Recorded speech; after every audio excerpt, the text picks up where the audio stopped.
Hi everybody, this is Miss Gilding. Today we're going to read Walt Disney's Mickey and the Beanstalk.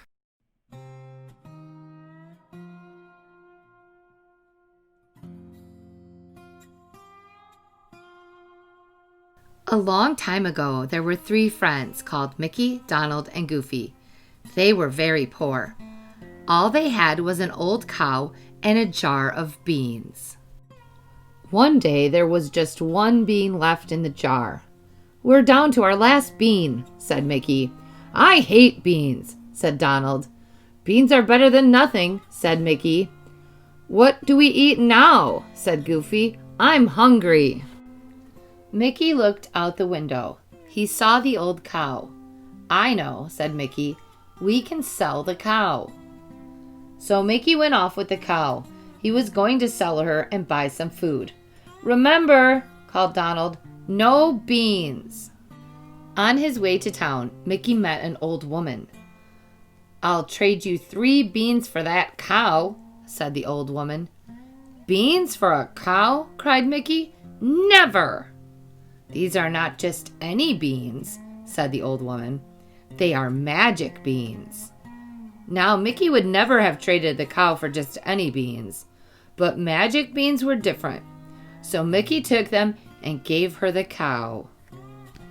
When Mickey got back, Donald and Goofy were all ready to eat and eat and eat. Mickey showed them the 3 beans. "Beans!" cried Donald. "But they're magic beans," said Mickey. "I told you I hate beans," said Donald, and he threw the beans out the window. So Mickey, Donald, and Goofy had to go to bed without any supper. But the beans really were magic. That night, the moon found the first bean, and it began to grow. It grew, and it grew, and it grew, right up into the sky. When Mickey woke up, he remembered the magic beans. He ran to the window. He saw a great beanstalk growing right up into the sky. Mickey decided to climb the beanstalk. He climbed and he climbed and he climbed. When he reached the top, he saw a great big castle. Mickey went into the castle. He saw a great big table. "A giant must live here," said Mickey. On the table there was a great big cheese. Mickey climbed up to take a bite. Suddenly he heard a terrible sound. Thump, thump, thump. The giant must be coming home. Mickey hid in the cheese, and just in time, too. The giant had come home, and he was feeling very hungry. The giant began to sniff. Then he said in a low, mean voice, "Fee, fi, fo, fummy. I smell a boy, and boys are yummy.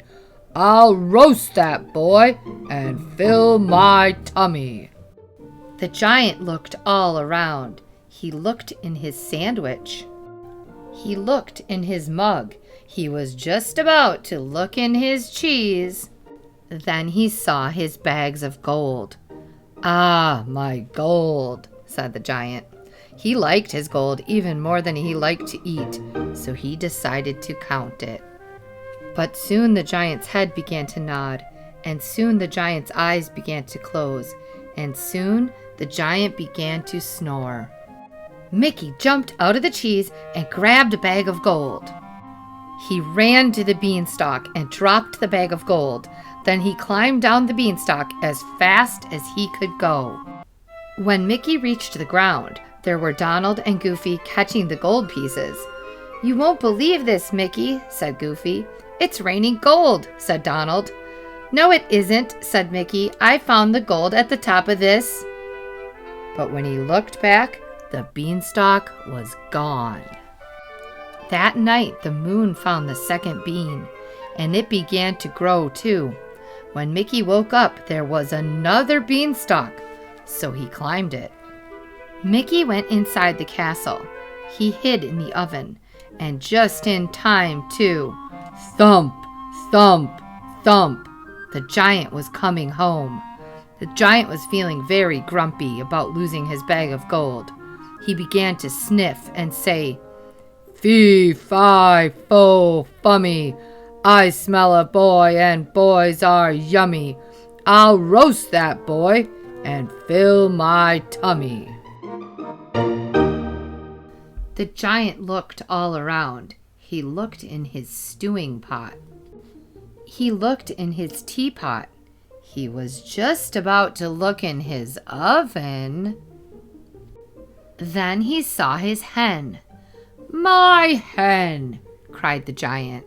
The giant liked his hen because it was a magic hen. When the giant said lay, the hen laid a golden egg. Every time the giant said lay, the hen laid still another golden egg. But soon the giant's head began to nod, and soon the giant's eyes began to close, and soon the giant began to snore. Mickey jumped out of the oven and grabbed the hen. He ran to the beanstalk and dropped the hen. Then he climbed down the beanstalk as fast as he could go. When Mickey reached the ground, he found Donald and Goofy looking at the hen. "You won't believe this, Mickey," said Goofy. "A hen fell out of the sky," said Donald. "No, it didn't," said Mickey. "I found the hen at the top of this." But when he looked back, the beanstalk was gone. That night, the moon found the third bean. In the morning, Mickey looked out the window, and there was still another beanstalk. The magic had worked once more, so Mickey climbed to the top. He went inside the castle. This time he hid in the fireplace, and just in time, too. Thump, thump, thump, the giant was coming home. The giant was feeling very grumpy about losing his hen that laid the golden eggs. He sniffed and said, "Fee, fi, fo, fummy. I smell a boy and boys are yummy. I'll roast that boy and fill my tummy." The giant looked all around. He looked in his wooden box. He looked in his matchbox. He was just about to look in his fireplace when he saw his harp. "My harp!" cried the giant. Then the giant said, "Sing!" And the harp began to sing a magic song. She sang and she sang and she sang. Soon the giant's head began to nod, and soon the giant's eyes began to close, but the giant did not snore. Mickey jumped out of the fireplace. He grabbed the harp and ran away. He ran very fast, but not fast enough. The harp called out, "Master, master, open your eyes." The giant opened his eyes and saw Mickey running away with his harp. The giant ran after Mickey, but Mickey got to the beanstalk first. He ran down as fast as he could go, but the giant was right above him, and he was getting closer and closer. Mickey reached the ground first. He grabbed an axe. He chopped into the beanstalk. Whack! Down it came. Thud! That was the end of the giant. From that day on, the three friends were very happy. Mickey traded the gold for good things to eat. Donald watched the hen lay the golden eggs. Goofy listened to the harp play its magic song, and they never ate beans again.